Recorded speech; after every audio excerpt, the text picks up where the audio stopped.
The champagne flute in my hand was Baccarat crystal, and I knew this because I'd spent the last 3 years of law school cataloging every detail that separated people like the Wagners from people like me. Not with envy, with precision. When you're building a career in corporate law, you learn to read power through objects, the weight of paper stock, the grain of leather portfolios, the particular way expensive glass caught light without showing fingerprints. This glass was showing my fingerprints. My palms were sweating. The Wagner family birthday celebration filled the grand ballroom of the Hoffman estate like a living, breathing demonstration of influence. 200 guests in designer evening wear, an orchestra that probably cost more than my annual salary, ice sculptures that would melt into irrelevance by midnight. I'd been to firm galas before, venues that approximated this level of wealth, but this was different. This wasn't corporate money trying to look elegant. This was old power that didn't need to try.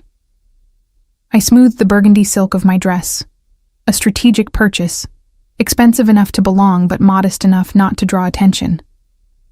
My role tonight was simple. Attend as Christian Wagner's date, smile appropriately at his family's celebration, and absolutely do not think about the fact that I was 24 years old and dating a man whose family controlled half the city's commercial real estate, through methods my legal training suggested I shouldn't examine too closely. Relax, Astrid. Christian's hand found the small of my back, his touch proprietary in a way that had started feeling less like affection and more like display. You look beautiful. My family will adore you. I smiled, the professional expression I'd perfected in countless client meetings. I'm perfectly relaxed. Lie. My heart was performing a percussion solo against my ribs, and the rational part of my brain, the part that had graduated top of my class, that had built a reputation for being unshakable in depositions, was cataloging every exit with the same precision I used to analyze contracts. The ballroom was a study in controlled opulence, marble floors that reflected the chandeliers above, creating the illusion of standing between two mirror worlds. Dark wood paneling that absorbed sound, making even this crowd seem hushed, conspiratorial. The air smelled of expensive cologne, fresh lilies from arrangements that probably required a dedicated florist team, and something else. Power, maybe, or just the particular scent of old money and older secrets. Christian guided me through the crowd with the ease of someone who'd been navigating these social waters since birth. 29 years old, handsome in the way of men who'd never questioned their place in the world. He wore his tailored tuxedo like a second skin. We'd been dating for 3 months, ever since he'd walked into Morrison & Associates requesting representation for a property acquisition that had seemed straightforward until I'd started reviewing the documentation. I'd noticed discrepancies. Small ones, the kind most junior associates would miss or ignore. Christian had noticed me noticing, and what should have been a professional concern had somehow transformed into dinner invitations, then exclusive events, then this, standing in his family's stronghold, wearing his casual touch like a claim. There's my father. Christian's voice carried a note I'd learned to recognize, the subtle tension that appeared whenever he mentioned the family patriarch. Come, I'll introduce you. We wove through clusters of guests, and I used the movement to observe. Legal training had taught me to read rooms, to identify hierarchies through body language and spatial positioning. Here, the hierarchy was clear. An invisible circle of deference surrounded certain individuals, guests unconsciously creating space, angling their bodies in subtle acknowledgement of presence and power. An older man in an immaculate charcoal suit held court near the orchestra, his silver hair and commanding posture marking him as someone accustomed to attention. Otto Wagner, the family's public face, whose name appeared on charitable foundations and legitimate business ventures. Beside him stood a woman in emerald silk, Andrea Wagner, whose smile never quite reached her calculating eyes. But it was the man standing slightly apart from the central gathering who made my breath catch. He was tall, perhaps 6'2", with dark hair styled back in a way that should have looked conventional, but instead emphasized the sharp angles of his face. Strong jaw, straight nose, the kind of bone structure that belonged on classical sculptures. He wore a black tuxedo with a white shirt, the top 3 buttons undone in studied casualness that somehow made him look more dangerous, not less. And he was watching me. Not obviously. His gaze swept the room with the lazy attention of a predator absolutely certain of his dominance. But when it landed on me, something shifted. Recognition flickered in eyes that were dark and intense. Not brown, something deeper, almost black in the ballroom's golden lighting. I felt it like a physical touch, a heat that started at the base of my spine and spread upward, making the silk of my dress feel suddenly too close to my skin. "Astrid?" Christian's voice pulled me back. "Are you all right?" "Yes." I forced my attention away from the stranger, back to the man whose arm I held. Just taking it all in. It's quite impressive. Christian smiled, pleased, and continued our trajectory toward his parents. I followed, conscious of that dark gaze tracking our movement across the floor. Whoever he was, he didn't look away, didn't pretend interest in conversation or champagne or anything else in this carefully orchestrated evening. He just watched. The introductions to Christian's parents were exactly what I'd expected. Polite interest from Otto, sharper assessment from Andrea, questions about my work at Morrison and Associates that felt more like an interview than small talk. I answered with the same diplomatic precision I used in client meetings, revealing enough to seem open while protecting the parts of myself that mattered. Through it all, I felt that dark attention like a brand between my shoulder blades. "You must meet my brother," Christian said suddenly, his hand tightening on my waist in a way that made me wonder if he'd noticed the stranger's scrutiny. "Eric's around here somewhere. He'll want to meet you." Eric. The name dropped into my consciousness like a stone into still water, creating ripples of recognition. I'd heard it before, whispered in the firm's corridors with a mixture of fear and fascination. Eric Wagner, the family's shadow power, the one who handled the business that never appeared in public records. "Actually, darling, Eric is..." Andrea started, but the orchestra had shifted tempo, striking up something classical and sweeping that made several couples drift toward the dance floor. "Dance with me," Christian said, not quite a question. I let him lead me onto the polished marble, his hand settling at my waist as we fell into the rhythm. He was a competent dancer, clearly well-trained, but there was something mechanical about it. Like he was performing the steps rather than feeling the music. Around us, other couples swayed and turned. The chandeliers above cast moving shadows, and the ice sculptures were already beginning to weep in the ballroom's warmth. Christian pulled me closer, and I forced myself to relax into his embrace, to ignore the feeling of being observed. "You're tense," he murmured against my ear. "Just nervous about making a good impression." "You're making an excellent impression." His smile was satisfied, proprietary. "My parents are already discussing how suitable you are." The words should have been flattering. Instead, they felt like a contract I hadn't signed being executed on my behalf. The song built toward its crescendo, strings and woodwinds creating something beautiful and slightly melancholic. I let the music carry me, let my mind drift from the pressure of Christian's expectations and Andrea's calculating assessment, and the strange tension that had been building since we'd arrived. A hand touched my shoulder. I turned, expecting another guest, perhaps someone wanting to cut in or introduce themselves to Christian's new companion. Instead, I found myself looking up into the darkest eyes I'd ever seen. Set in a face that was all sharp angles and controlled intensity, it was the man who'd been watching me. Up close, he was even more striking, and even more dangerous. The top 3 buttons of his shirt revealed the hollow of his throat, the strong column of his neck. He smelled of sandalwood and something darker, richer, indefinably masculine. "May I?" His voice was low, accented with something I couldn't place. Not quite Italian, but close. Mediterranean, perhaps. I opened my mouth to respond, to politely decline, to remember that I was here with Christian and that cutting in on someone's dance partner was wrong brother, Bella. The words hit me like cold water. Wrong brother. The realization crashed through my champagne-hazed awareness. I'd been dancing with Christian, but my hand had reached for someone else's shoulder. This man's shoulder. Eric Wagner. The Don himself had just caught me mid-mistake, and instead of looking offended or amused, he looked pleased. Like I'd just done exactly what he'd been waiting for me to do. My voice came out breathless, unsteady in a way that made me furious with myself.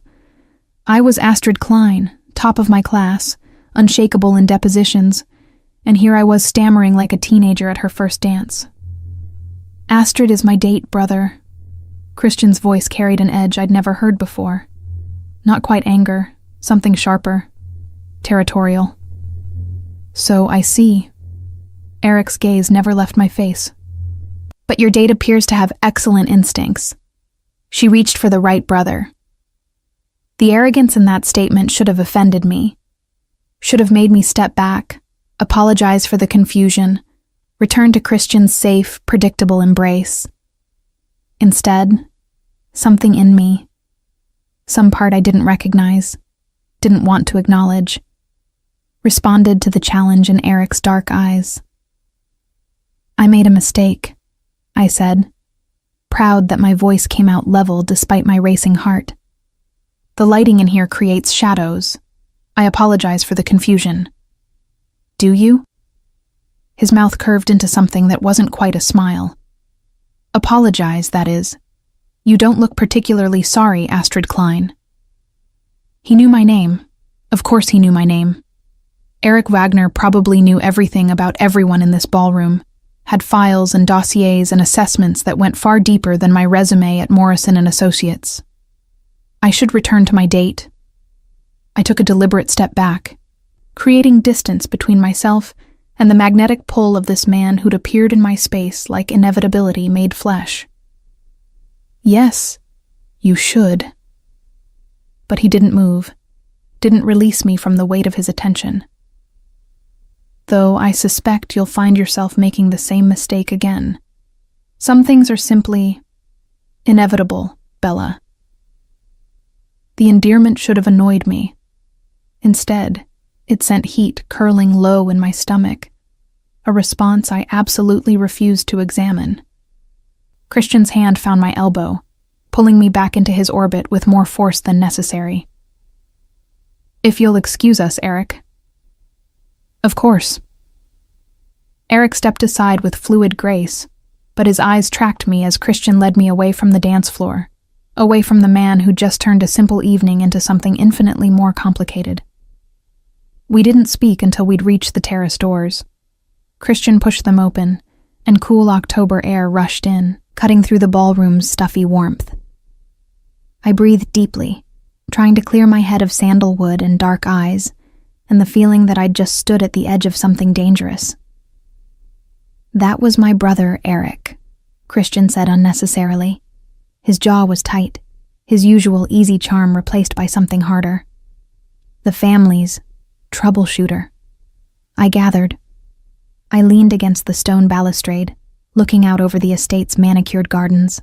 Lanterns hung from trees, casting pools of golden light across pathways designed for romantic strolls and whispered confidences. He has a tendency to take things that don't belong to him. The bitterness in Christian's voice was new, revealing. But you're mine, Astrid. He needs to understand that. The possessiveness in those words should have been flattering. Instead, it felt like a cage closing, like I'd somehow become a pawn in a game between brothers I didn't fully understand. I'm not a thing to be taken, Christian. I kept my voice gentle but firm, the same tone I used when redirecting difficult clients. I'm a person who makes her own choices. Of course. He softened immediately, reaching for my hand. I didn't mean it like that. It's just... Eric has this effect on people, women especially. He takes what he wants, and he doesn't care who he hurts in the process. I thought about those dark eyes, the arrogant certainty in Eric's voice when he'd called me Bella, the way my body had responded despite every rational objection my mind had raised. "I'm not interested in your brother," I lied, the words tasting false even as I spoke them. "I'm here with you." Christian's relief was palpable. He pulled me close, kissing me with an intensity that felt more like claiming than affection. I kissed him back, trying to feel something beyond the pleasant warmth of companionship, trying to ignore the traitorous part of my brain that was comparing this kiss to the weight of Eric's gaze. When we pulled apart, I saw movement in the shadows beyond the terrace, a figure in a black tuxedo, watching from the darkness with predatory patience. Eric Wagner wasn't done with me. And the terrifying part, the part I couldn't acknowledge, couldn't accept, was that I wasn't sure I wanted him to be. The rest of the evening passed in a blur of introductions and small talk. But I felt Eric's presence like a compass point, always knowing exactly where he stood in the room. He didn't approach again, didn't try to cut in on another dance or manufacture another encounter. He didn't have to. We both knew something had shifted in that moment on the dance floor. Something inevitable, dangerous, and absolutely impossible to ignore. When Christian finally drove me home at midnight, I sat in the passenger seat of his Mercedes and stared out at the city lights, wondering what I'd just stepped into, wondering if that touch on Eric's shoulder had been a mistake or the most honest thing I'd done in months, wondering why wrong had never felt so dangerously right. The Monday morning after the Wagner birthday celebration, I arrived at Morrison & Associates to find a dozen white roses on my desk. No card, no signature, just perfect blooms arranged in a crystal vase that was probably worth more than my monthly rent. Karen Schmidt, my closest friend at the firm and the paralegal who kept my professional life from descending into chaos, appeared in my doorway with raised eyebrows and a knowing smile. "Secret admirer?" she asked, her German accent making the question sound more like an accusation. "Christian, probably." I touched one of the petals, noting the specific variety. Not standard florist roses, but garden roses, the kind that required specialized cultivation and cost 10 times as much. "He's been attentive since the party." Attentive is good. Karen moved into my office, closing the door behind her with the deliberate care that meant she wanted to talk about something other than flowers. "Christian Wagner is a good match for you, Astrid. Stable, successful, from the right kind of family." The right kind of family. The phrase hung in the air between us, loaded with everything we both understood, but never explicitly discussed. The Wagners were clients, which meant their methods were none of our concern. The firm had built its reputation on representing people whose wealth came with questions we were paid not to ask. "He is stable," I agreed, settling into my desk chair and pulling up the day's schedule. "Which is exactly what I need right now." What I didn't say, stable felt increasingly like settling, like choosing the safe path because the alternative was terrifying. My phone buzzed. A text from Christian. "Did you like the roses? Thinking of you." "Dinner tonight?" I typed back. "Beautiful. Yes to dinner." 7? His response came immediately. "Perfect. I'll pick you up." Professional, warm, exactly what a relationship should feel like 3 months in. So why did I keep thinking about dark eyes and the arrogant curve of Eric Wagner's mouth when he'd called me Bella? The morning dissolved into the familiar rhythm of contract reviews and client calls. I'd been assigned to the Schneider merger, a complex acquisition that required sorting through months of financial documentation to ensure everything was above board. The kind of work I excelled at, finding patterns in numbers, identifying discrepancies, building cases from evidence. At 11 a.m., my phone rang. Extension from the front desk. "Ms. Klein, there's a delivery for you. Should I send it up? Another delivery. Christian was really laying it on thick. Yes, thank you. 5 minutes later, the receptionist appeared with a black box tied with burgundy ribbon. Not flowers this time. The box was flat, rectangular, expensive looking in the way that suggested jewelry or high-end accessories. Karen, who'd returned with coffee, whistled low. Someone's pulling out all the stops. I untied the ribbon with careful fingers, lifting the lid to reveal tissue paper, and beneath it, a leather portfolio. Not just any portfolio. I recognized the grain immediately. Hermes, the kind of thing senior partners carried, not 24-year-old junior associates. Tucked inside was a single card in heavy cream stock. No printed logo, just a handwritten note in dark ink. For cataloging power, you'll need better tools. E.W. My hands went cold. E.W. Eric Wagner. What is it? Karen leaned closer, her expression shifting from curiosity to concern as she read the card. Astrid. That's from Christian's brother, isn't it? I closed the box quickly, my mind racing through implications. This wasn't a romantic gesture. This was something else entirely. A demonstration that Eric had been paying attention, that he'd heard my comment about cataloging power through objects, that he'd chosen this specific gift with deliberate precision. I met him briefly at the party, I said, aiming for casual and landing somewhere near defensive. He's just being welcoming. Family gesture. Eric Wagner doesn't make family gestures. Karen's voice dropped to a whisper, even though my office door was closed. Astrid, everyone knows about him. He's dangerous. Not in the way Christian is connected, but still respectable. Eric is different. Different how? She hesitated, weighing professional discretion against friendship. Let's just say the cases that never make it to official filing. The problems that solve themselves before litigation begins. The competitors who suddenly decide to sell at significant losses. That's Eric's domain. He's the family's real power. Christian handles the public face. Eric handles everything else. A knock on my door interrupted whatever response I might have given. Andreas Becker, one of the senior associates who'd been assigned as my unofficial mentor, stuck his head in.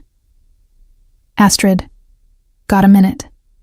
We need to discuss the Schneider merger findings. Of course. I stood, grateful for the interruption, and followed Andreas to the conference room where we'd been conducting the merger review. The next 3 hours disappeared into the focused work I actually loved. Parsing through financial statements, comparing projections against historical performance, identifying the small inconsistencies that could indicate larger problems. By 2 p.m., I'd found something concerning. A pattern of offshore transfers that didn't quite match the disclosed asset schedule. This could be nothing, Andreas said, reviewing my notes with the critical eye that had made him one of the firm's most valuable litigators. Or it could be very something. Good catch, Klein. We'll need to request additional documentation from Schneider's team. I nodded, making notes about the follow-up questions we'd need to address. This was why I'd gone to law school, why I'd sacrificed sleep and social life, and every other version of normal that my college friends had enjoyed. The intellectual challenge of finding truth buried in numbers and legalese. My phone buzzed again. Another text from Christian. Change of plans for tonight. Family dinner at the estate. Eric specifically asked that you join us. 7:30? My stomach dropped. Eric specifically asked. Not Christian inviting me to meet more of his family. Eric requesting my presence like I was a business meeting he needed to conduct. I stared at the message, knowing I should decline, should establish boundaries, should remember that I was dating Christian, and whatever had happened on that dance floor was a mistake to be forgotten, not explored. Instead, I typed, I'll be there. Andreas noticed my distraction. Everything all right? Fine, just personal plans shifting. I set my phone face down on the conference table, trying to refocus on the Schneider documents, but the rest of the afternoon felt like counting down to something inevitable. At 6 p.m., I left the office and went home to change. My apartment was a modest one-bedroom in a building that had probably been elegant in the 1940s, but now just felt tired. The rent was manageable on a junior associate's salary, and the location put me within walking distance of a decent coffee shop and a subway stop that made my commute bearable. I stood in front of my closet, staring at the limited options. The burgundy dress from Saturday felt too obvious, like trying to recreate a moment that shouldn't be recreated. I settled on a navy sheath dress that was professional enough for a business dinner, but elegant enough for the Wagner estate. Karen called as I was applying minimal makeup. "Are you seriously going to this dinner?" Her disapproval carried clearly through the phone. "Christian invited me. It would be rude to decline." "Christian didn't invite you. His dangerous older brother requested your presence, and you're walking right into whatever game he's playing." "I can handle myself, Karen." "Can you?" She paused. "Because from where I'm standing, you're a brilliant lawyer who's never had someone like Eric Wagner decide to pay attention to you. And men like him don't send Hermes portfolios as casual gestures." She was right, of course. Everything Karen said was absolutely rationally correct. Eric Wagner was dangerous. This dinner was a terrible idea. I should cancel. Establish clear boundaries. Remember that I was building something stable with Christian. But when Christian's Mercedes pulled up at 7 p.m., I was waiting outside my building, navy dress and minimal jewelry, and the traitorous anticipation I refused to acknowledge. The drive to the Wagner estate felt longer than Saturday night. The silence between Christian and me waited with things unsaid. He kept one hand on my knee, possessive and tense, and I noticed the tightness in his jaw that suggested whatever family dinner we were attending, he wasn't happy about it. "Eric's been asking about you," he said finally, as we turned onto the tree-lined drive leading to the estate. "Since Saturday. He wanted to know how we met, how long we've been together, what kind of law you practice." That's natural curiosity about his brother's girlfriend. Nothing about Eric is natural. Christian's hand tightened on my knee. "Just be careful tonight, Astrid. He has a way of making people think they want things they definitely don't want." The estate looked different at night, less overwhelming than it had during the party. We parked in front of the main house, and Christian helped me out of the car with careful courtesy that felt increasingly performative. Inside, a member of the house staff directed us to a smaller dining room I hadn't seen during the birthday celebration. The space was intimate, a table set for 6, candles already lit, the warm glow creating shadows that softened the formal elegance of the surroundings. Otto and Andrea Wagner were already seated, along with an older man I recognized as Otto Hoffmann, a longtime family advisor. And at the head of the table, in a black suit with his white shirt unbuttoned just enough to be deliberately casual, sat Eric. He stood when we entered, his dark eyes finding mine immediately. "Astrid, how lovely you could join us. Thank you for the invitation." I kept my voice professionally pleasant, the same tone I'd use for any business dinner. "And for the gift. It was unnecessarily generous." "I disagree." He moved around the table with that fluid grace I was beginning to recognize as characteristic. Quality tools are never unnecessary for someone who does important work. Christian's hand found my back, guiding me to the chair across from Eric. The seating arrangement felt deliberate, forcing me to look directly at Eric throughout the meal, unable to avoid those intense dark eyes. Dinner service began immediately. Courses that probably cost more than my monthly grocery budget. Wine that came from bottles without price tags, because if you had to ask, you couldn't afford it. The conversation flowed around topics designed to be simultaneously personal and revealing. My work at Morrison & Associates, my background, my family. I answered with practiced deflection, revealing enough to seem open while protecting the parts that mattered. My father had been a factory foreman, my mother a nurse. They'd both died in a car accident when I was 19, leaving me with insurance money that had paid for law school and a determination to build something stable and secure. Ambition born from loss, Eric observed, his accent making the words sound more intimate than they should. That's the most dangerous kind. And dangerous to whom? I met his gaze directly, refusing to be the one who looked away first. To anyone who underestimates you. His smile was sharp, appreciative, which I suspect many people do. They see a pretty young associate and they miss the steel underneath. Eric. Otto's voice carried warning. Perhaps we should discuss more appropriate dinner topics. What could be more appropriate than getting to know Christian's companion? But Eric shifted his attention to his brother with predatory focus. You've chosen well, little brother. Astrid is exceptional. The word hung in the air like a challenge. Christian's fork clinked against his plate with more force than necessary.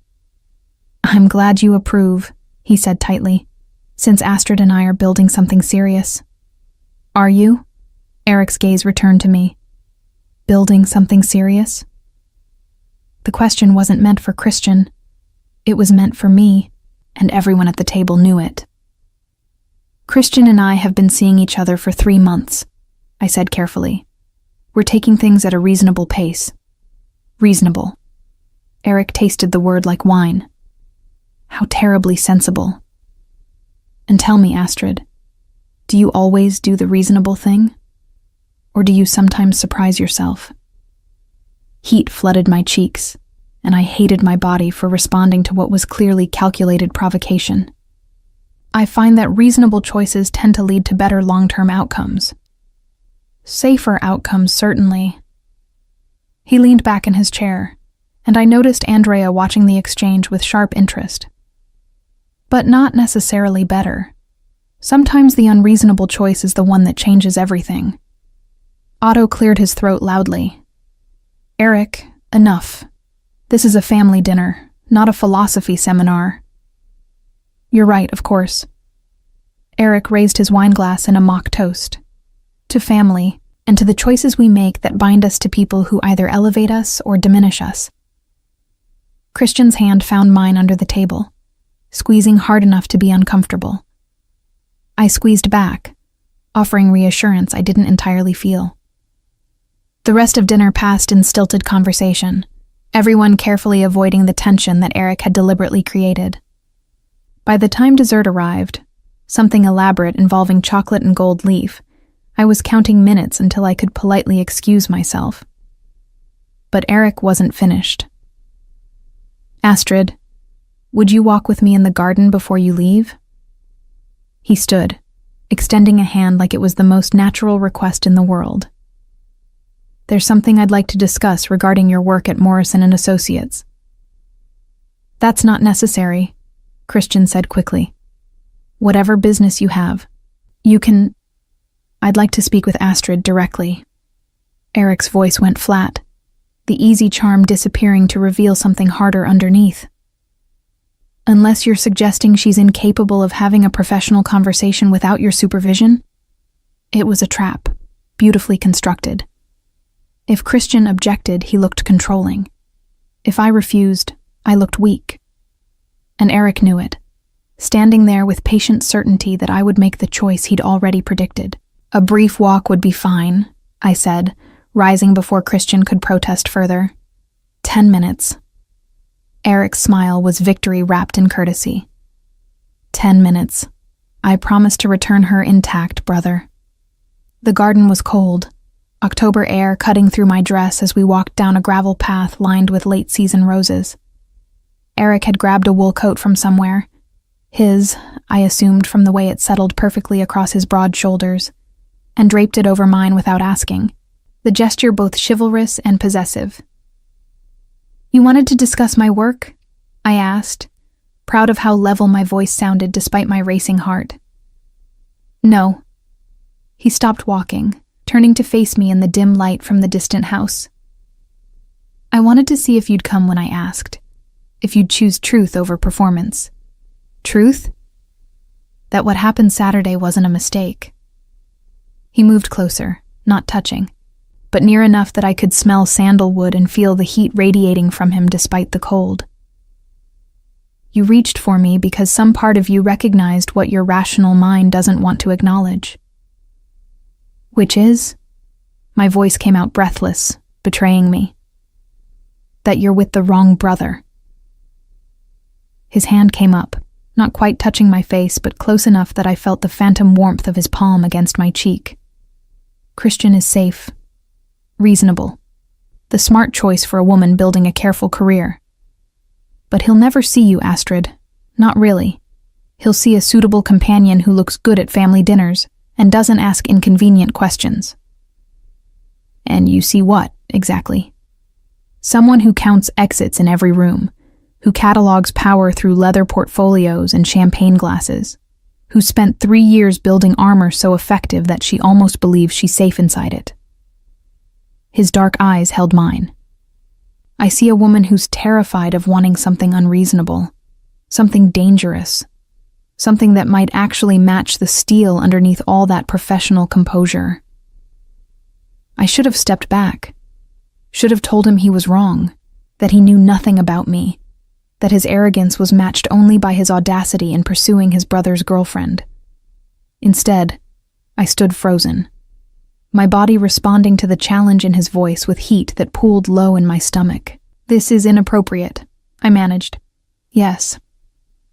He smiled, dark and knowing. Inappropriate. Dangerous. Completely unreasonable. All the things you've spent years avoiding. And yet here you are, wearing my coat in a dark garden, not walking away. I should. You should. He echoed my words, still not touching, still maintaining that maddening distance that made me want to close it myself. But you won't. Because for all your careful choices and reasonable plans, something in you recognizes me. Recognizes this. This is nothing. I lied. This is you playing games because you're bored and I'm temporarily convenient. Is that what you think? For the first time, something that might have been genuine emotion flickered across his face. That this is a game? What else would it be? He stepped back then, giving me space I suddenly didn't want. Go back to Christian, Astrid. Enjoy your reasonable relationship with a safe brother. Build your careful life with someone who'll never push you, never challenge you, never make you question all those smart choices. I will. Good. But he was still smiling, that infuriating certainty back in his dark eyes. And I'll be here when you realize you're lying to yourself. When you finally acknowledge that safety isn't the same as satisfaction. When you're ready to stop settling for less than you deserve. I turned and walked back toward the house, leaving his coat behind on a garden bench, refusing to wear his warmth any longer. But even as I found Christian waiting anxiously in the foyer, even as we drove home in uncomfortable silence, I could feel Eric's presence like a brand between my shoulder blades. He was right about one thing. I was lying to myself. And the terrifying part was that I was starting to run out of lies that sounded convincing. 6 weeks after the garden conversation, I discovered exactly what kind of man Christian Wagner actually was, and exactly how wrong I'd been about safety versus danger. It started with the Schneider merger. The offshore transfers I'd flagged had turned into something bigger, requiring deeper investigation and additional documentation. Andreas had assigned me to coordinate directly with Schneider's legal team, which meant late nights at the office and detailed analysis that revealed an increasingly complex web of transactions. By mid-November, I'd identified a pattern that made my legal training set off every alarm. The transfers weren't just suspicious, they were structured to circumvent regulatory oversight, using shell companies and timing delays that suggested deliberate concealment. Not unusual for a merger this size, but enough to require disclosure to the acquiring company. I drafted a memo outlining the findings, recommending that we require Schneider to provide additional documentation before Morrison and Associates could sign off on the deal. Standard procedure, ethical obligation, the kind of work that separated legitimate firms from those that looked the other way. Christian read the memo in my apartment on a Tuesday night, his expression growing progressively darker as he scanned the pages. "This could tank the entire merger," he said finally, setting the document down with careful precision. Billions of dollars, months of work, all because of some questionable transfers that probably have perfectly reasonable explanations. Then they can provide those explanations. I poured myself more wine, tired from another 14-hour day. Christian, this is my job. I can't sign off on something I know is problematic just because it's inconvenient. I understand that. He moved closer, his hand finding my waist. But before you submit this to Andreas, I'd like you to look at something else. Another angle that might give you more context. The something else arrived the next day. A set of documents from one of Christian's contacts. Detailed financial analysis that supposedly explained the offshore transfers as standard tax optimization strategies. Perfectly legal, just complex enough to look suspicious to someone without the full picture. I reviewed them carefully, my professional skepticism immediately identifying problems. The documentation was too neat, too perfectly aligned to counter my concerns, like it had been created specifically to provide cover rather than genuine explanation. Where did these come from? I asked Christian during lunch at an upscale restaurant he'd chosen specifically for its private booths. Schneider's team. They wanted to address your concerns directly. Why didn't they send them through official channels? Through Andreas and the formal merger review process? Christian's smile was easy, charming. Because going through official channels means delays and additional scrutiny.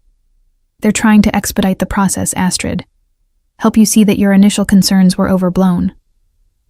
Something cold settled in my stomach. You're asking me to accept documentation that came outside proper channels and use it to withdraw my objections to the merger. I'm asking you to be reasonable about this. His hand covered mine on the table. You're brilliant, Astrid, but you're also young, still learning how things actually work in corporate law. Sometimes the right answer isn't the one that follows every single procedural rule. Sometimes it's about understanding context and bigger pictures. The bigger picture being that you want this merger to go through regardless of my ethical concerns. The bigger picture being that everyone benefits when deals close successfully.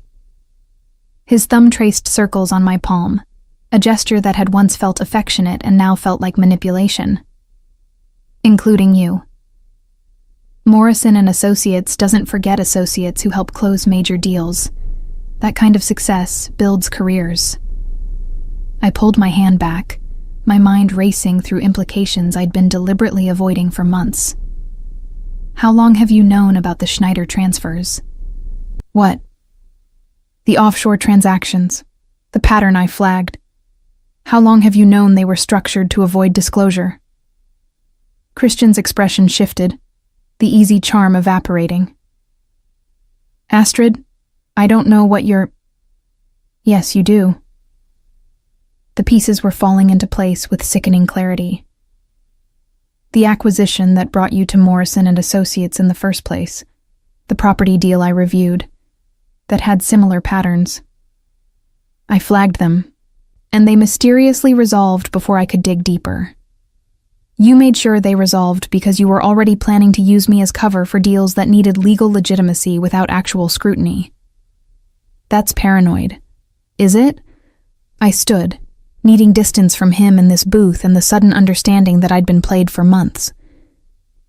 Because from where I'm standing, it looks like you identified a talented junior associate with just enough ambition to be useful and not enough experience to recognize when she was being used.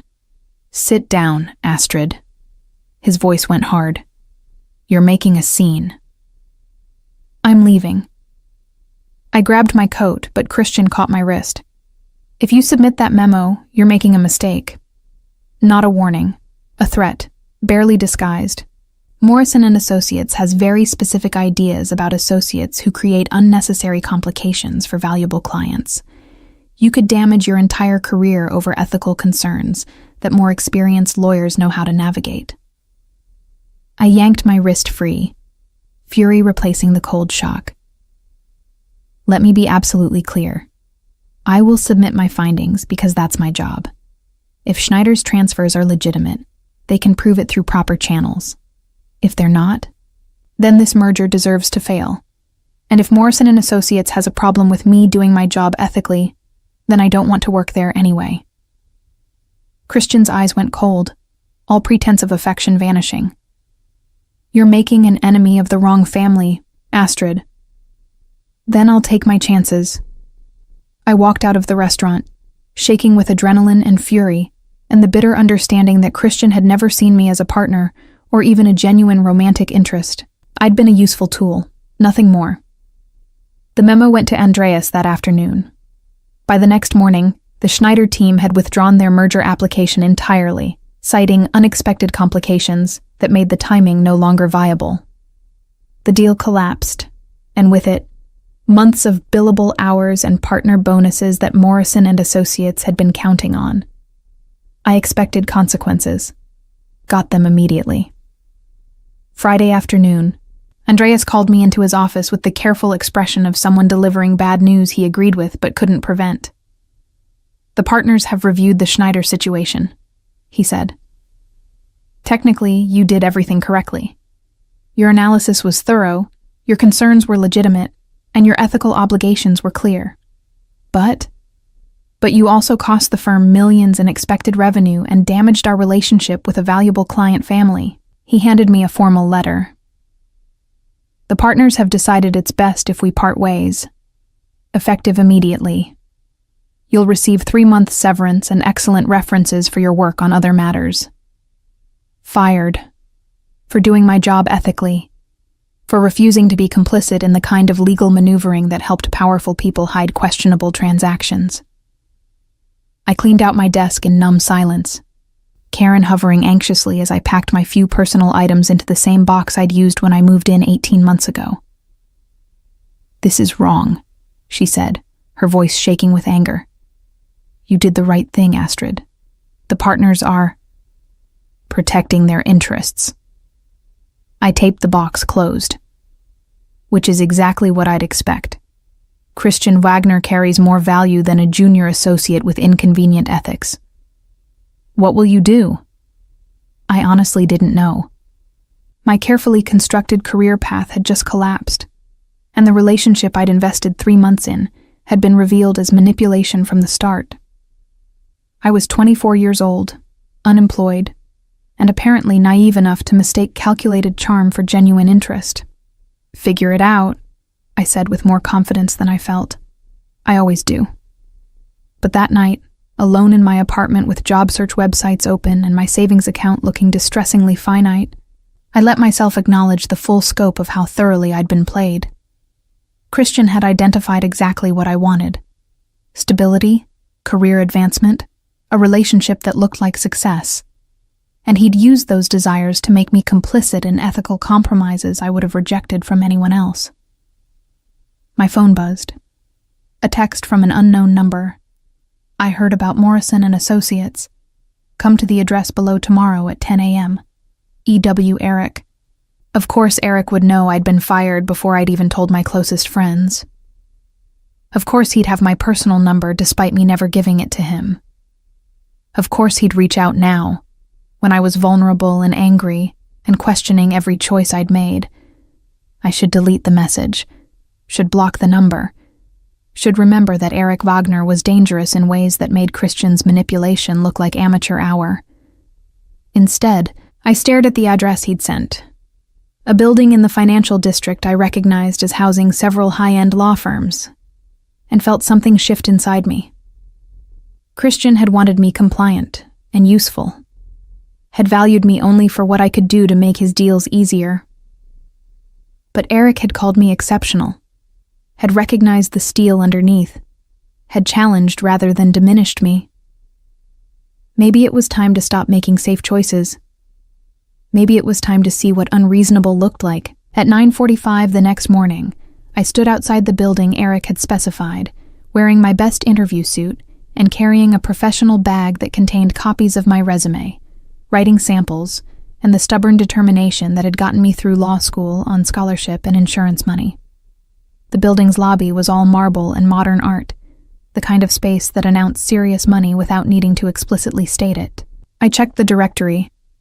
Wagner and Hoffman Legal Associates, 15th floor. Eric had his own law firm, Of course he did. The elevator ride up felt endless. When the doors opened, I stepped into reception area that was understated elegance incarnate.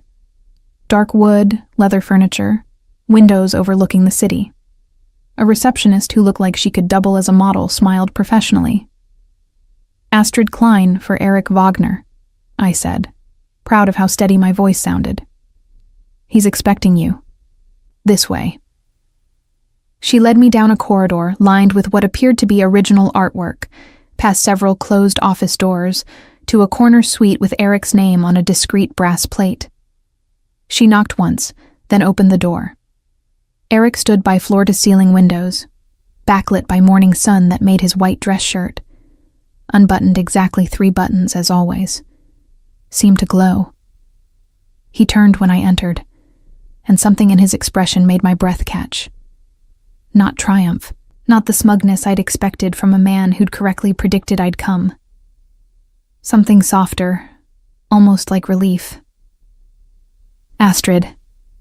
He dismissed the receptionist with a subtle gesture, waiting until we were alone before continuing. Thank you for coming. I'm here to understand what this is. I gestured at the elegant office, the leather-bound law books, the practice sophistication. Not to accept whatever you think I need. Fair enough. He moved away from the windows, settling into one of the chairs arranged for conversation rather than behind his desk. An equalizing choice. What this is, a legitimate law firm that handles complex corporate transactions for clients who value discretion. What I think you need, a position that values your talent for analysis and your unwillingness to compromise ethics for convenience. I'm supposed to believe you have ethical boundaries? The words came out sharper than intended, my anger at Christian bleeding into how I was approaching Eric. You're supposed to believe I have clear boundaries that I don't pretend are something else. His dark eyes held mine steadily. Christian wanted you compliant. I want you exactly as you are, sharp, uncompromising, and too damn smart to be satisfied with being someone's pretty accessory. The assessment was accurate enough to sting. And in exchange for this position that values my sterling qualities, what exactly would you expect from me? Your professional expertise, your analytical skills, your willingness to tell me when you think I'm wrong. He paused. And your trust that I won't use you the way my brother did. Trust. I let the word hang between us. That's asking for a lot, given that you've spent the last 6 weeks demonstrating exactly how thoroughly you can manipulate situations to get what you want. I sent you a portfolio and asked you to walk in a garden. His voice carried the faintest edge of amusement. Hardly manipulation on the scale of constructing an entire relationship to compromise your professional ethics. Point to Eric. What happened to Christian after the Schneider deal collapsed? He's currently explaining to our father why his attempt to use a promising young attorney as cover for questionable transactions resulted in lost business and damaged relationships. Eric's smile was sharp. I imagine that conversation is going poorly. You got him in trouble.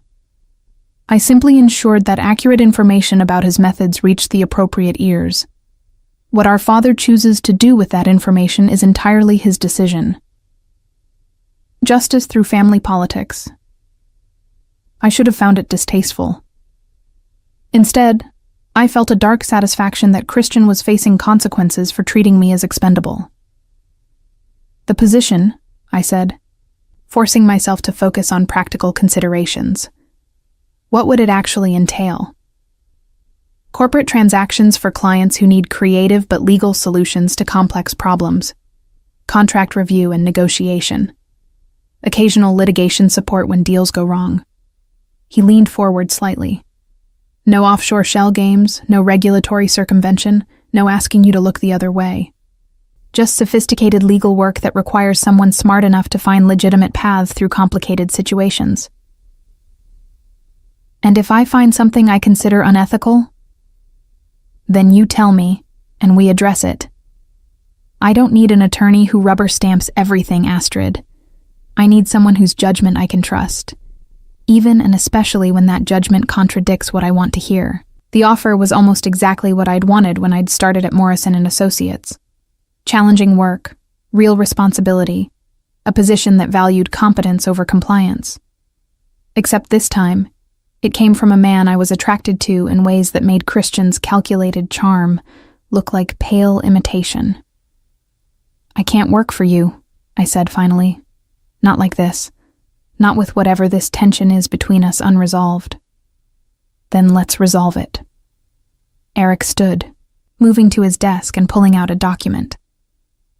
"Hypothetically speaking, if the tension between us wasn't a factor, would you want this position? Would it represent the kind of legal career you actually aspire to?" I considered the question honestly, setting aside my awareness of his presence and the heat that curled low in my stomach every time he looked at me with those dark, intense eyes. Yes. Hypothetically, this would be exactly the kind of work I want to do. Good. He set the document on the coffee table between us. "Then, here's my proposal. You work for me on a trial basis. 3 months. Separate office, professional boundaries, no personal complications. At the end of 3 months, if you're satisfied with the work and my conduct, you make a permanent decision. If not, I provide excellent references and help you find a position elsewhere." "And the tension?" "Remains unresolved until you decide you want to resolve it, on your terms, in your timing." His expression was serious, none of the usual arrogant certainty. "I'm not Christian, Astrid. I don't need to manipulate you into wanting me. Either you eventually will or you won't. Either way, you'll still be an exceptional attorney who deserves better than what you've been offered so far." I picked up the document, an employment contract with Wagner and Hoffman Legal Associates. The salary was nearly double what I'd been making at Morrison & Associates. The benefits were comprehensive. The specific duties listed matched exactly what Eric had described.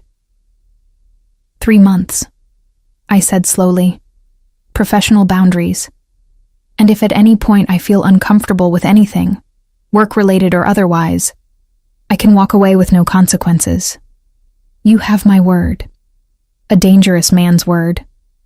But looking into those dark eyes, I believed him in a way I'd never quite believed Christian's easy promises. "I'll need to review this contract thoroughly before I sign anything. I'd be disappointed if you didn't." His smile was genuine, warm. "Take the weekend. Come back Monday with questions, concerns, or a signed contract, depending on your assessment." I gathered my things, tucking the contract into my professional bag alongside the resume I wouldn't need. At the door, I paused. "Eric, why are you doing this?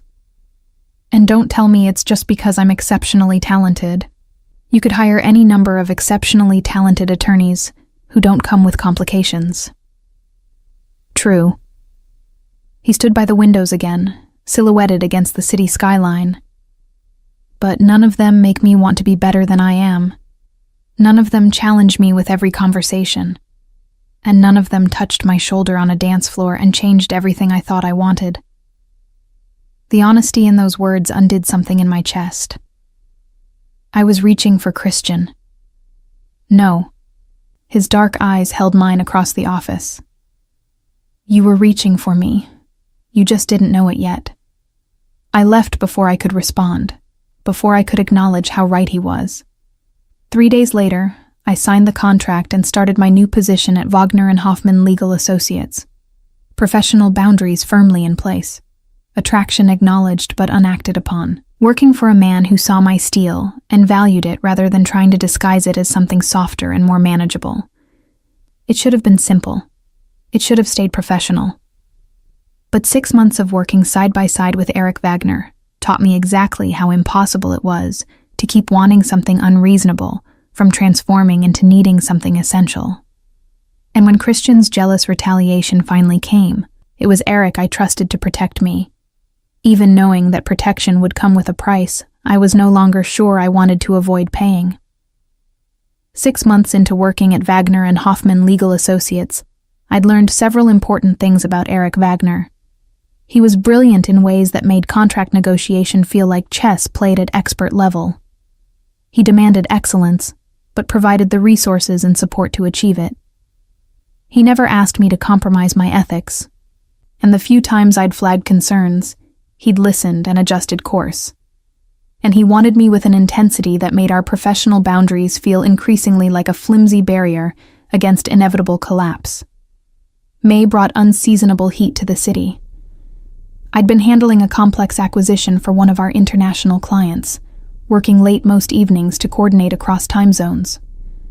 Eric often stayed late too, our offices on the same floor, meaning we'd occasionally cross paths in the kitchenette or exchange brief conversations about case strategy. Tonight, I'd been reviewing contracts until nearly 9, my eyes burning from screen fatigue and my shoulders tight with tension. The office was quiet, most of the staff having left hours ago. I packed up my laptop, ready to face the late subway ride home, when Eric appeared in my doorway. "Working late again?" he observed. "Not a question. International clients require international hours." I slipped my laptop into my bag, acutely conscious of how his white dress shirt, 3 buttons undone, sleeves rolled to his elbows, made him look less like a corporate attorney and more like something dangerous pretending at civilization. "I'm ordering dinner. Join me." Again, not quite a question, but his tone suggested he'd accept refusal. I should have refused, should have maintained the professional distance we'd carefully constructed over the last 6 months. But I was hungry, tired, and honestly craving his company in ways that went beyond collegial appreciation. "What are you ordering?" "Italian. There's a place in Little Italy that delivers even this late. The owner owes me a favor." Of course he did. Eric's network of people who owed him favors was extensive and slightly terrifying in its reach. We ate in his office, sitting at the conversation area rather than his desk, maintaining the professional pretense even as the late hour and shared meal made it feel increasingly personal. The food was exceptional, handmade pasta, the kind that required hours of careful preparation, served in containers that suggested the restaurant had packed it like they were feeding someone important. "Tell me about the Kozlov acquisition," Eric said, twirling pasta with practiced ease. "Are they being honest about their compliance history?" I'd been handling the Kozlov deal for 3 months, a Russian tech company wanting to establish U.S. operations through acquisition of a smaller domestic firm. The compliance review had been complex, requiring careful analysis of international regulations. "Mostly honest," I said. "There are some gray areas in how they've handled data privacy in Eastern European markets, but nothing that would prevent U.S. operations if they implement the structural changes I've recommended. And you trust your recommendations will be followed. I built compliance checkpoints into the contract milestones. If they don't implement changes, the deal doesn't proceed." I met his dark eyes across the coffee table. "No gray areas, no looking the other way. Exactly how you taught me to structure these things." Something shifted in his expression. Pride, maybe, or satisfaction. "You've learned quickly." I had a good teacher who actually wanted me to succeed, rather than just be useful. The reference to Christian hung in the air between us. We rarely mentioned Eric's brother anymore. Christian had been reassigned to less visible roles within the family business after the Schneider disaster, effectively sidelined from major decision-making. I sometimes wondered if Eric had orchestrated that too, but I'd learned not to ask questions about Wagner family politics. "Astrid." Eric set down his fork, his attention fully focused on me. "Your trial period ended 2 months ago. You chose to stay. Why?" The direct question deserved an honest answer. "Because this is the best professional opportunity I've ever had. Because I'm doing work that matters and challenges me. Because you've kept every promise you made about boundaries and ethics and trust." And the tension? There it was, the thing we'd been dancing around for 6 months. Acknowledged, but unaddressed. Still there, I admitted. Still complicated. It doesn't have to be. He leaned forward slightly, his elbows on his knees, close enough that I could smell sandalwood and something uniquely him. I told you once that I'd wait until you decided you wanted to resolve it. I'm still waiting, Bella. But I want you to know. The waiting isn't passive patience. It's active restraint. Every day in this office, every late night, every moment you smile at something I've said, I'm choosing not to cross lines we both know exist. My heart hammered against my ribs. Why tell me this now? Because 6 months ago, you needed space to rebuild trust in your own judgment after Christian broke it. You needed to prove to yourself that you could work with me without it being about attraction or manipulation, or any of the games he played. His dark eyes held mine. But you've proven that, Astrid. You're here because you're exceptionally talented, and this work fulfills you. The attraction is separate. It exists, but it doesn't define why you stay. And if I told you I wanted to keep things professional, that I don't want to complicate a good working relationship with personal involvement, then we'd continue exactly as we have been. Professional boundaries, collegial respect, and I'd find a way to manage wanting you that doesn't make your professional life uncomfortable. He paused. But I don't think that's what you want. You're very certain about what I want. I'm certain about what I observe. The way you lean forward when we're discussing case strategy. How your pupils dilate when I'm close. The fact that you volunteered to handle the Kozlov deal specifically because it meant working late when I'm here. His smile was knowing. You want me too, Astrid. You're just afraid of wanting something that feels dangerous. He wasn't wrong. 6 months of proximity had transformed initial attraction into something deeper, more complicated. I'd learned Eric's patterns, how he thought through problems, the precise way he crafted arguments, the rare moments when his controlled facade cracked to reveal the intensity underneath.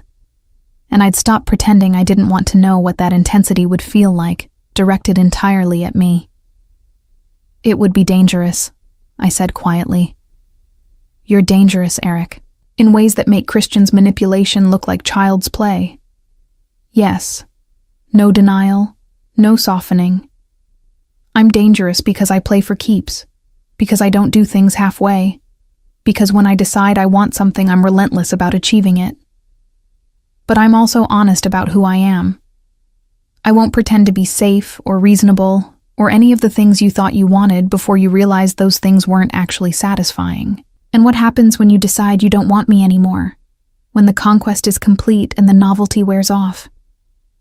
The question had been gnawing at me for months. Eric Wagner could have anyone. Beautiful, sophisticated, from his world in ways I wasn't. What happened when he got bored with the junior associate who'd challenged him briefly before inevitably falling into his orbit like everyone else? Eric stood, moving to the windows that overlooked the city lights. Do you know what I see when I look at you? He didn't wait for my answer.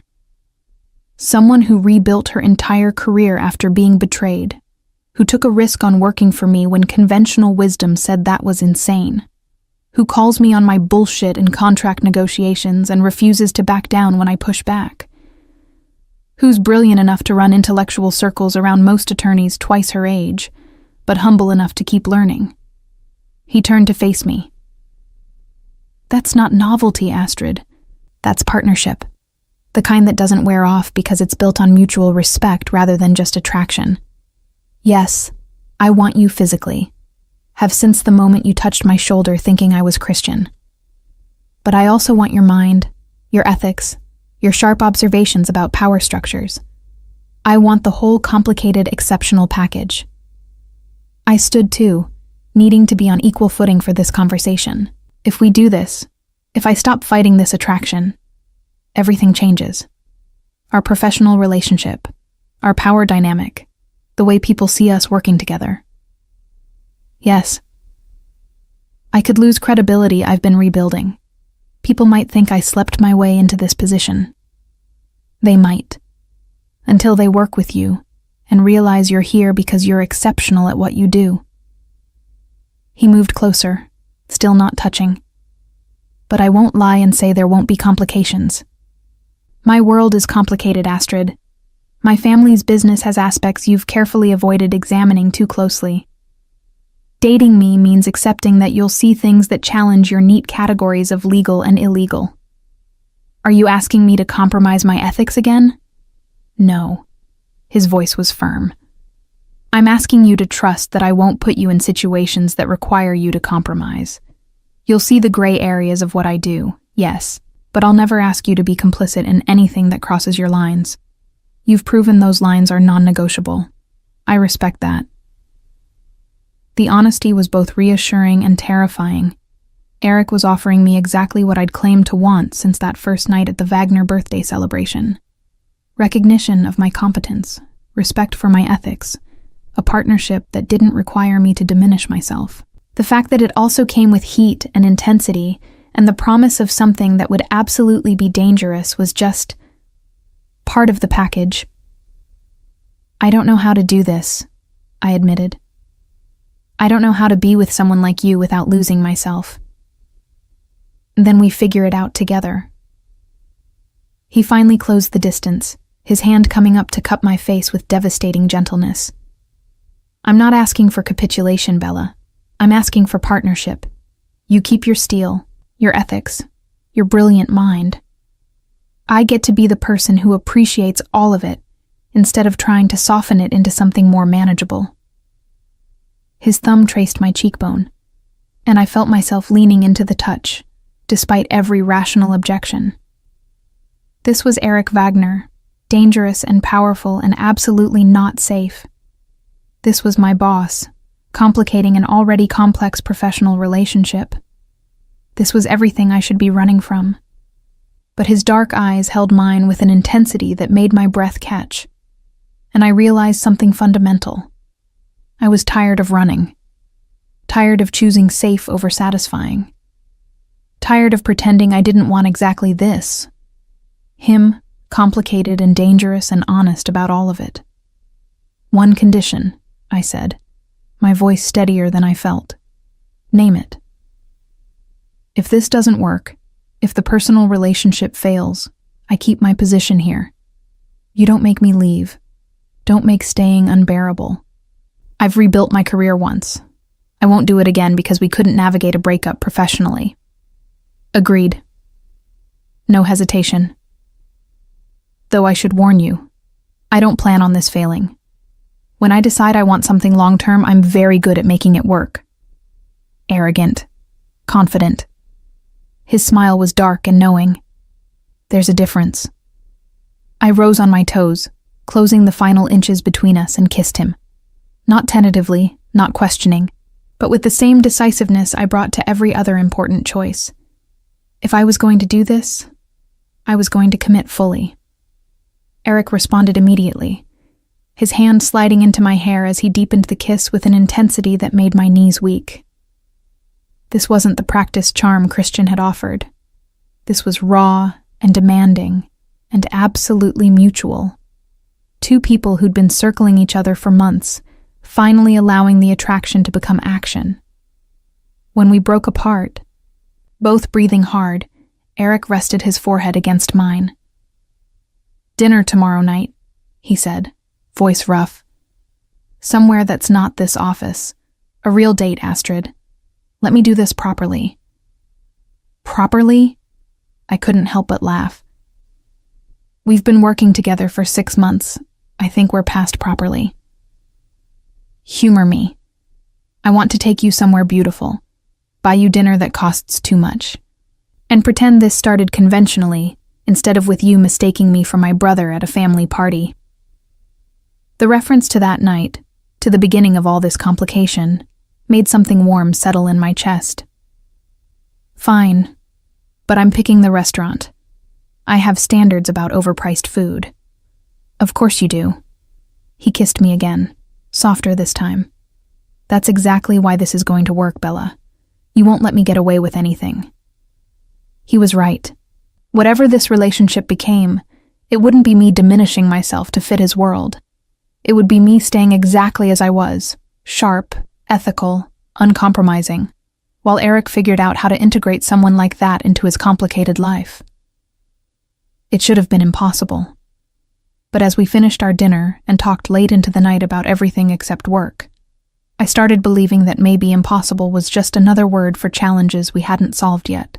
And if there was one thing Eric and I were both excellent at, it was solving complex problems others considered unsolvable. 3 months into officially dating Eric Wagner, I learned exactly how extensive his empire actually was, and how thoroughly his family's business had woven itself into every aspect of the city's commercial life. It started with small observations. How vendors at the upscale restaurants we frequented would materialize with our preferred table despite no reservation. How permits for our clients' development sailed through bureaucratic processes that normally took months. How competing bids on major contracts somehow always fell just short of the proposals Eric supported. I'd spent 6 months working for Wagner and Hoffman, deliberately not examining too closely the mechanisms behind our success. Professional willful ignorance. But dating Eric meant those mechanisms became increasingly impossible to ignore. We were having dinner at his penthouse, a space I'd been visiting regularly since we'd started this relationship officially. The view from the 42nd floor was stunning, floor-to-ceiling windows showcasing the city lights spread below like scattered diamonds. Eric had cooked, surprising me with both his competence and the casual domesticity of him moving around the kitchen in jeans and a white dress shirt with the sleeves rolled up. "The Kozlov acquisition closed today," he said, refilling my wine glass with something that probably cost more than my monthly rent used to. "Your compliance framework worked perfectly. They're already implementing the structural changes you recommended." Good. I'd been monitoring the Kozlov deal closely, wanting to ensure my recommendations were actually followed. Their general counsel called this afternoon to thank me specifically for the clear guidance. Apparently, most attorneys just tell them what won't work without offering viable alternatives. That's because most attorneys think in terms of obstacles rather than solutions. Eric settled beside me on the leather sofa, his arm draping casually around my shoulders. "You think in terms of how to achieve legitimate goals through proper channels. It's rare. It's basic professional ethics. In theory." His smile was sardonic. "In practice, you'd be surprised how many attorneys view ethics as suggestions rather than requirements." I thought about Morrison and Associates, about Christian's casual assumption that I'd compromise my standards for convenience. Not that surprised, actually. We ate in comfortable silence for a few minutes, the kind of easy companionship that had developed surprisingly quickly. Eric was intense in professional settings, all controlled power and strategic thinking. But in private, he relaxed in ways that revealed someone more complex than the dangerous reputation suggested. "I need to tell you something," he said finally, setting down his fork. "About the family business. Things you've been deliberately not asking about." My stomach tightened. "Eric, I told you. I don't need to know details about aspects that might compromise my legal position. What I don't know, I can't be forced to testify about. I'm not asking you to be complicit." His dark eyes were serious. "But I want you to understand what you're choosing to be part of. Full disclosure, Astrid. Then you decide if you can live with it." Part of me wanted to refuse, to maintain the comfortable ignorance that let me sleep at night. But I'd built this relationship on honesty and mutual respect. If Eric was offering truth, I owed it to both of us to hear it. "Okay," I said quietly. "Tell me." What he revealed over the next hour was both better and worse than I'd imagined. The Wagner family had built their empire through a combination of legitimate business acumen and strategic leverage. They didn't run drugs or engage in violence. But they absolutely used information, connections, and carefully applied pressure to ensure favorable outcomes for their interests. "Think of it as aggressive capitalism," Eric explained. "We identify what people need, permits, financing, political support, and we provide it. In exchange, They provide future considerations, votes on zoning boards, priority processing for our projects, favorable terms on contracts. Nothing explicitly illegal, but everything dancing along the edges of what's acceptable. It's corruption, I said flatly. Sophisticated, plausibly deniable corruption, but corruption nonetheless. Yes, no denial, no softening. My father built this network over 40 years. I inherited it, refined it, made it more subtle and harder to prosecute. We've never been charged with anything, because we're very good at operating within technical legality, while achieving outcomes that circumvent the spirit of the law. I processed this, my legal training automatically cataloging the implications. And Wagner and Hoffman Legal Associates legitimately helps clients navigate complex regulations. You've seen our work, Astrid. We don't fabricate compliance. We find legal paths through complicated situations. The fact that those paths are sometimes easier because of family connections is separate from the legal services we provide. That's sophistry. You're benefiting from a corrupt system even if the individual legal work is clean. Yes. He took my hand, his thumb tracing circles on my palm. I won't pretend otherwise, but I will tell you this. Since you've been here, I've started questioning how much of this I actually want to maintain. The network, the leverage, the endless careful manipulation of systems designed to be fair. It's exhausting, Astrid, and increasingly unsatisfying. Why tell me this now? Because I love you. The words were simple, direct, devastating in their certainty. And because you deserve to make an informed choice about whether you can build a life with someone whose empire is built on morally gray foundations, even if those foundations are technically legal. I love you. He loved me. Eric Wagner, dangerous and powerful and honest about every complicated aspect of who he was, loved me. I don't know what to do with that information, I managed, my voice unsteady. You don't have to do anything immediately. His hand tightened on mine. Think about it. Decide if you can live with loving someone whose methods you find ethically problematic. I won't be offended if the answer is no. Disappointed, heartbroken even, but not offended. You've always been honest about your principles. I looked at him, really looked, and saw not the dangerous Mafia heir from reputation, but the man who'd spent 6 months proving he respected my competence, who'd cooked me dinner and asked about my day, and challenged me intellectually in ways that made me sharper, who was offering me complete honesty even knowing it might destroy what we'd built. I love you too, I heard myself say, which is possibly the stupidest thing I've ever admitted given what you just told me about your business practices. His smile was relieved, genuine. Love has never been accused of being particularly rational. No. I laughed despite the weight of everything he'd revealed.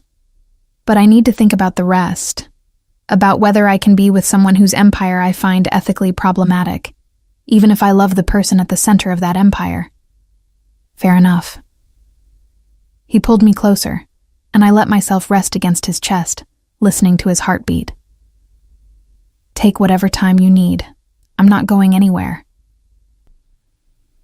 We sat like that for a long time. The city lights spread below us, and I tried to reconcile the man I loved with the methods he employed to maintain power. It should have been impossible. Probably was impossible for anyone with consistent ethical standards.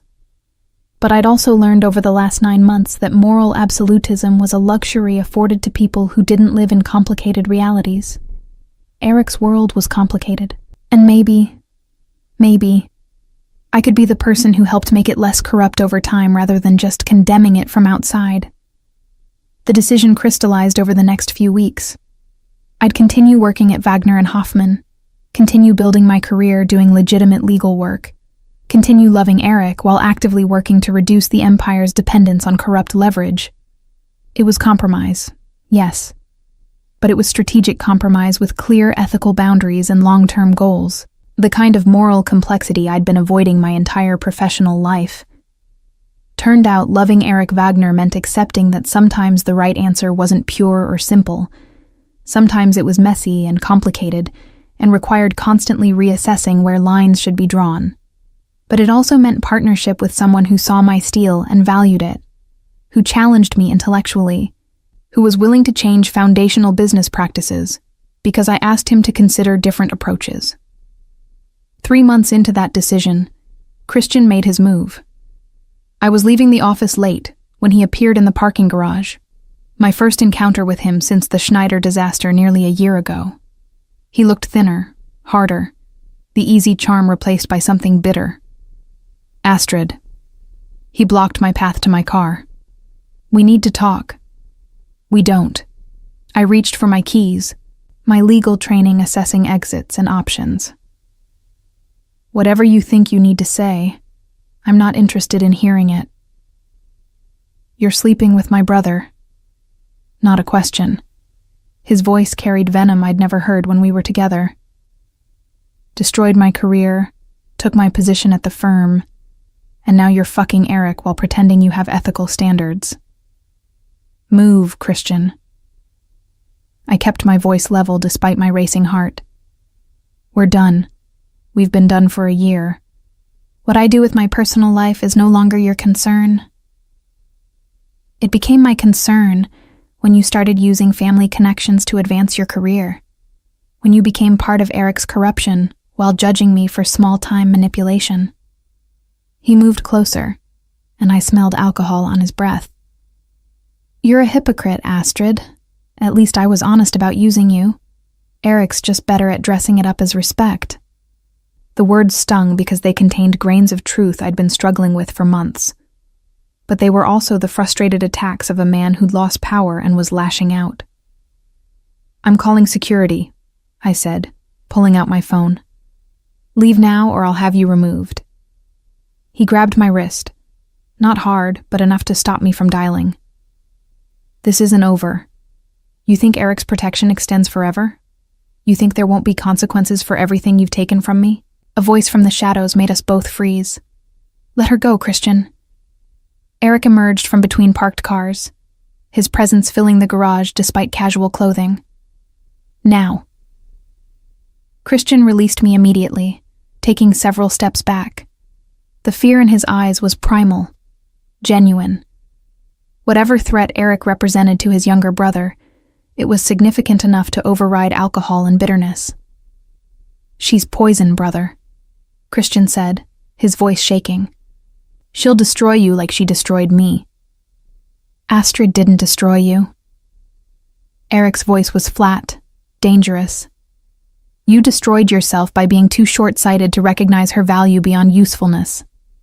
Now leave before I decide this parking garage conversation needs to become something more official. Christian fled.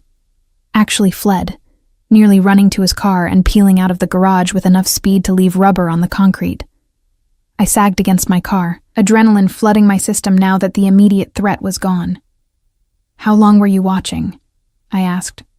Long enough to know he was waiting for you. Long enough to let you handle it before I intervened. Eric came closer, his hands gentle as they checked my wrist where Christian had grabbed. He's been making threats about you for weeks. I've been monitoring his movements. You could have warned me. I could have. But you needed to see for yourself that Christian hasn't changed. That his bitterness is about ego, not genuine feeling. His dark eyes held mine. And I needed to know you'd handle the confrontation with the strength I know you have rather than doubting yourself. The manipulation should have angered me. Instead, I recognized it for what it was. Eric's version of trust. He'd protected me while letting me prove I could handle threats myself. He's dangerous now, I said. Not physically, but he has connections, family resentments, motivation to cause problems. Yes. Eric's smile was sharp, predatory. Which is why I've already implemented solutions. Christian will find his influence in family business significantly reduced over the coming months. His ability to cause problems for you specifically will be curtailed. I should have asked what solutions meant. Should have established exactly what methods Eric intended to use. But standing in that parking garage, still shaking from confrontation with a man who'd used me and now threatened retaliation, I found I didn't care about the specific mechanisms of Christian's diminishment. I just wanted him gone from my life. Wanted the chapter he represented: naive trust, professional vulnerability, romantic manipulation, closed permanently. Make him go away, I said quietly. Not physically, just make him understand that targeting me brings consequences he can't afford. Already done, Bella. Eric pulled me close, and I let myself rest against his chest, feeling his heartbeat steady against my cheek. You're mine to protect now. Anyone who threatens you deals with me. That's not negotiable. The possessiveness in those words should have triggered my independence. Instead, they felt like safety, like someone finally having my back without expecting me to diminish myself in exchange. 2 weeks later, Christian Wagner quietly left the city, accepting a position with the family's European operations that was technically a promotion, but practically an exile. Eric never explained exactly what leverage had been applied. I never asked. What mattered was that the threat was neutralized, and I was free to continue building my career and relationship without looking over my shoulder for bitter retaliation. What mattered was that Eric had protected me while respecting my capability to handle direct confrontation myself. What mattered was that I'd chosen this complicated, ethically ambiguous partnership with full knowledge of what it meant, and I was choosing it again every day. The web had closed around me, yes, but I was discovering that being caught in Eric's web meant being seen, protected, and valued in ways I'd never experienced. And if that meant living with moral complexity? I was starting to think the benefits outweighed the philosophical concerns. 10 months into our relationship, on a crisp March evening, everything changed. I was at Eric's penthouse, having moved in 3 months prior after my lease ended, and the pretense of maintaining separate residences had become obviously pointless. We'd fallen into comfortable domesticity, me working on case files at the dining table, him reviewing contracts from the sofa, Chinese takeout containers scattered between us. My phone rang. Unknown number. I almost declined, but something made me answer. Ms. Klein? A woman's voice, professional but urgent. This is Detective Karen Schmidt from the Financial Crimes Division. We need to speak with you about your employment at Wagner and Hoffman Legal Associates. Ice flooded my veins. Karen Schmidt, my former colleague from Morrison and Associates who'd become a friend. Except this wasn't my friend calling. This was law enforcement. I think you have the wrong person, I said carefully, every instinct from my legal training activating. My friend Karen works in private practice, not law enforcement. Your friend Karen is actually Detective Schmidt, the voice said. She's been undercover at Morrison and Associates for the last 3 years, investigating potential connections between legitimate law firms and organized crime networks. You were never a target, Ms. Klein, but your current employer is. The room tilted. Karen, my friend, my confidant, the person I'd trusted with details about Christian, about Eric, about my ethical struggles with Wagner family business practices, had been law enforcement all along. I'm hanging up now, I managed. If you want to speak with me, contact me through proper legal channels. Ms. Klein, wait. You're not in trouble. We know you left Morrison and Associates on ethical grounds. We know you've been working legitimately at Wagner and Hoffman. But we have evidence that Eric Wagner has been using the firm to launder money for family operations, and we believe you may have unknowingly processed transactions related to criminal enterprise. We need your cooperation. I ended the call, my hands shaking. Eric had looked up from his contracts, his expression shifting from concern to calculating as he assessed my reaction. What happened? I told him. Every word. The call, the revelation about Karen, the accusations about money laundering, the request for cooperation. He listened without interrupting, his face going progressively harder.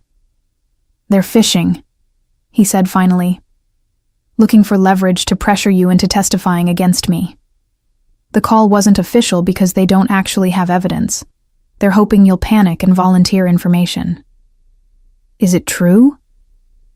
The question came out small, frightened. "The money laundering. Define laundering." He stood, moving to the windows that overlooked the city. "Every transaction we process is documented. Every client payment is legitimate compensation for legal services. If some of those clients are using our services as part of broader financial strategies that move money between legitimate and less legitimate sources, that's not something I can control." "That's lawyer speak, Eric. Yes or no? Are we laundering money?" He turned to face me. "We are providing legal services to clients whose business practices include complex financial structures. Some of those structures exist to avoid taxes legally. Some exist to move money between enterprises in ways that obscure origins. We do the legal work. What clients do with that work is beyond our ethical obligation to monitor." "That's still yes. It's complicated, yes." He crossed to where I sat, kneeling so we were eye level. "Astrid, I've never asked you to sign off on anything illegal. Every contract you've reviewed, every transaction you've processed, has been legitimate on its face. If law enforcement wants to make the case that the aggregate effect is money laundering, that's a complex legal argument that would require proving intent to conceal criminal proceeds. Intent they can't prove, because it doesn't exist in the work you've done. But it exists in the work the firm does collectively."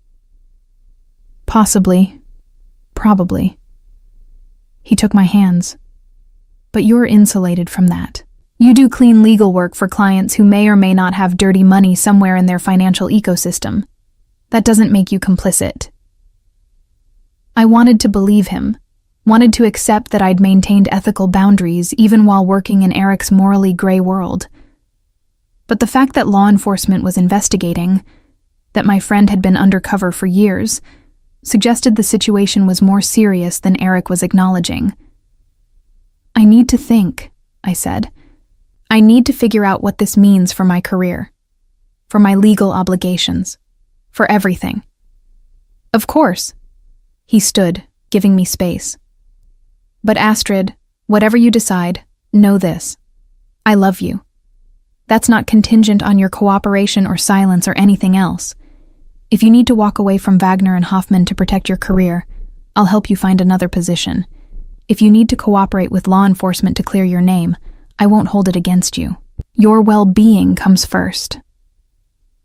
The words should have been comforting.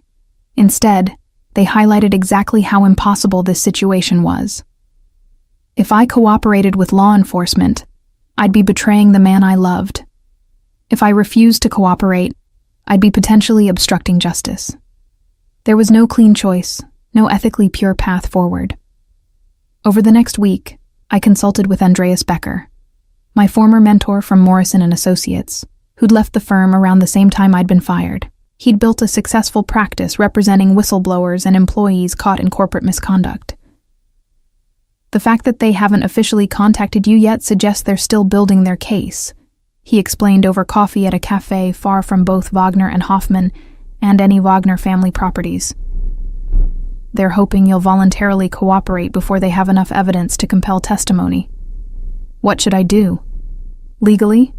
Nothing. You haven't been served with a subpoena. You haven't been accused of anything. Until they make an official move, you have no obligation to respond to fishing expeditions. And morally?" He studied me carefully. "That's a different question. Do you believe Wagner and Hoffman is knowingly participating in money laundering?" I thought about the last 10 months of work. The clients I'd served, the contracts I'd reviewed, the transactions I'd processed. Had there been red flags I'd ignored? Patterns I'd deliberately not examined too closely? "I believe we provide legal services to clients with complex financial situations," I said slowly. "Whether those situations cross into criminal territory isn't something I'm positioned to assess without much deeper investigation." which is exactly what law enforcement wants you to do. Turn investigator against your employer. Andreas leaned forward. Astrid, you're in an impossible position. Eric Wagner is your boss and your partner. Cooperating with law enforcement means destroying both relationships. But refusing to cooperate could mean becoming complicit in covering up financial crimes. What would you do? I'd ask myself, what can I live with? Can you live with potentially helping conceal criminal activity because you love the person who might be committing it? Or can you live with betraying someone you love in service of abstract legal principles? The question haunted me for days. Eric gave me space, didn't pressure, didn't try to influence my decision. But I felt his worry in the careful way he watched me, in the gentle touches that said, I'm here when you're ready. 2 weeks after the initial call, I made my decision. I invited Karen, Detective Schmidt, to meet me at a neutral location. She came alone, looking exactly like the friend I'd known, except now I could see the law enforcement training and how she assessed the coffee shop's exits, how she positioned herself with her back to the wall. Thank you for meeting me, she said, her German accent as familiar as ever. I know this is difficult. You lied to me for 3 years. I kept my voice level despite the betrayal burning in my chest. Everything we discussed, every confidence I shared, was intelligence gathering. Not everything. She had the grace to look uncomfortable. The friendship was real, Astrid. But yes, I was there to investigate Morrison and Associates' connections to organized crime networks. You weren't a target. You were someone I genuinely liked who kept getting tangled with the wrong men. Men you were investigating. Christian Wagner led us to Morrison and Associates. Eric Wagner led us to expand the investigation to Wagner and Hoffman. She pulled out a folder. I'm showing you this as a friend, not as law enforcement. You should know what you're protecting. The folder contained evidence of wire transfers, shell company structures, client lists that included names I recognized from news coverage of organized crime investigations. Not proof of illegal activity exactly, but patterns that suggested Wagner and Hoffman was providing sophisticated financial infrastructure for money laundering operations. Eric told me we provide legal services, I said. That what clients do with those services is beyond our ethical obligation. That's the defense his attorneys will use when we indict, and it might work for him. He's very good at maintaining plausible deniability. But Astrid, you're a brilliant attorney. You know the difference between genuinely not knowing and deliberately not looking. Which one have you been doing? The question cut, because it was exactly what I'd been asking myself. Had I genuinely not known? Or had I chosen comfortable ignorance because acknowledging the truth would require choosing between my career and the man I loved? What do you want from me? I asked. Testimony about the transactions you processed. Details about how Wagner and Hoffman structures client services. Evidence that Eric Wagner was directly involved in creating the financial infrastructure we believe is facilitating money laundering. She paused. In exchange, we offer complete immunity and help relocating you away from the Wagner family's influence. You want me to destroy the man I love and the career I've rebuilt. I want you to tell the truth about what you've witnessed. Whether that destroys anything depends on what that truth actually is. I stared at the folder, at the evidence of patterns I'd been deliberately not examining, at the proof that my comfortable moral compromise had been built on willful ignorance. I need to think about it. We can give you 1 week. After that, we'll proceed with the investigation with or without your cooperation. But Astrid, if you're not cooperating, we'll have to treat you as potentially complicit rather than an innocent witness. That's not a threat. It's just legal reality. I left the meeting and went directly to Eric's penthouse. He was waiting, having obviously known exactly where I'd been and why. She showed you evidence, he said. Not a question. She showed me patterns that suggest Wagner and Hoffman is facilitating money laundering. She wants my testimony in exchange for immunity. And you're considering it. I should be considering it. Legally, morally, that's the right choice. I moved to the windows, looking out at the city we both knew so well. But Eric, if I testify, I'll be destroying everything you've built, everything your family has constructed over generations. I'll be betraying you. He came to stand beside me, not touching, just present. You'd also be doing your legal duty, protecting yourself from criminal prosecution, choosing ethics over personal loyalty. Since when do you advocate for me betraying you? Since I realized that I love you more than I love my empire. His voice was quiet, certain. If testifying is what you need to do to protect your legal career and ethical standing, then do it, Astrid. I'll handle the consequences. You shouldn't have to compromise your principles because I've built my success on moral gray areas. The honesty of it, the genuine willingness to sacrifice his business for my ethical comfort, undid something in my chest. I can't, I heard myself say. I can't testify against you. Astrid, not because I'm choosing loyalty over ethics, because I genuinely don't know enough to testify meaningfully. I turned to face him. I've processed legitimate legal transactions, helped clients structure legitimate businesses. If those clients are using that infrastructure for money laundering, I didn't knowingly participate.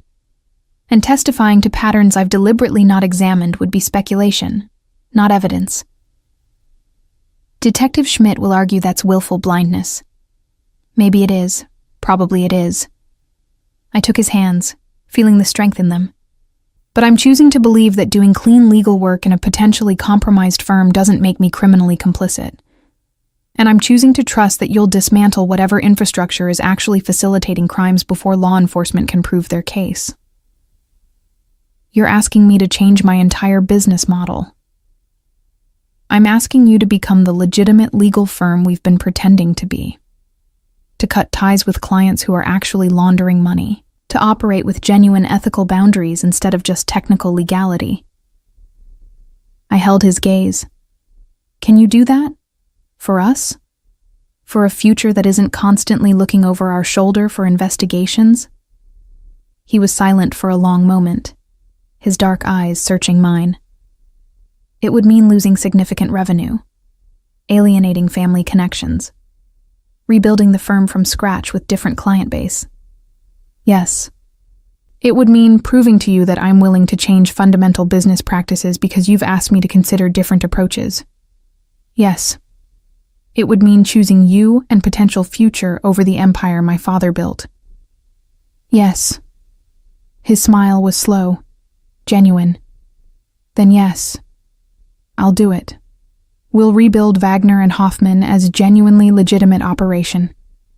Cut the questionable clients, implement real compliance structures, become the firm you've believed we could be. I kissed him then, relief and love and terror combining into something that felt like hope.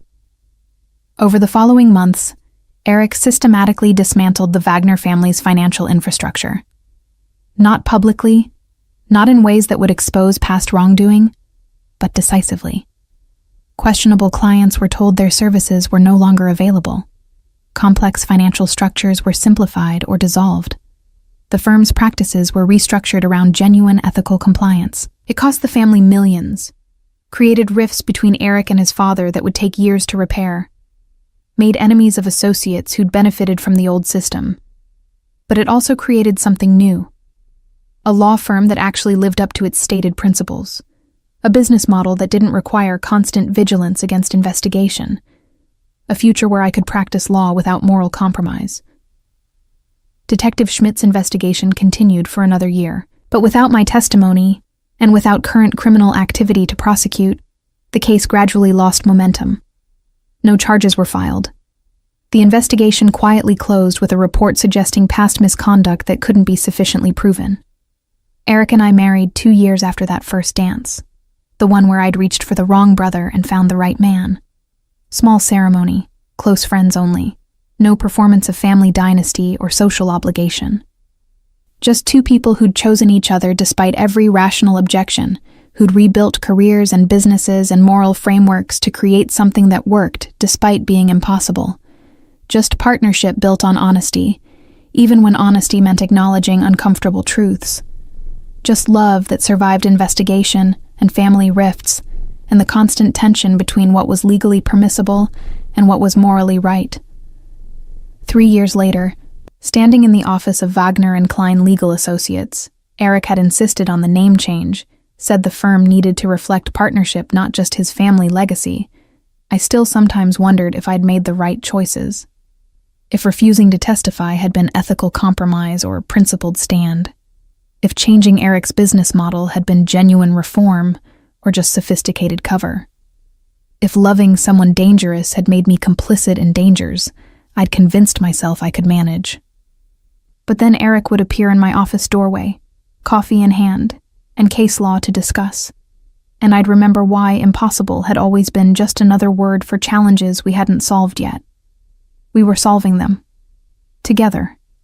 Imperfectly, sometimes uncomfortably, but honestly. And in the end, maybe that was what moral complexity actually meant. Not finding pure answers, but building partnerships that made better questions possible. The city spread below my windows, and I knew Eric was somewhere in this building doing the same work, defending clients' interests through legitimate means, building success without exploitation, proving that dangerous men could become better without losing the intensity that made them magnetic. Wrong brother, he'd said that first night, but he'd been right about so much else. And sometimes getting the wrong thing first was exactly what led you to figure out what right actually meant. Thank you for joining Astrid and Eric on this journey from a mistaken touch to a love that transformed everything. Their story reminds us that sometimes the wrong choice leads us exactly where we're meant to be, and that real partnership means accepting complexity without losing ourselves. If this story touched your heart, please click like to support more tales of strong women and the dangerous men who learn to deserve them. What would you do if you accidentally reached for the wrong brother at a party and discovered he was exactly the right man? Share your thoughts in the comments below. I love hearing your perspectives on these complicated romances.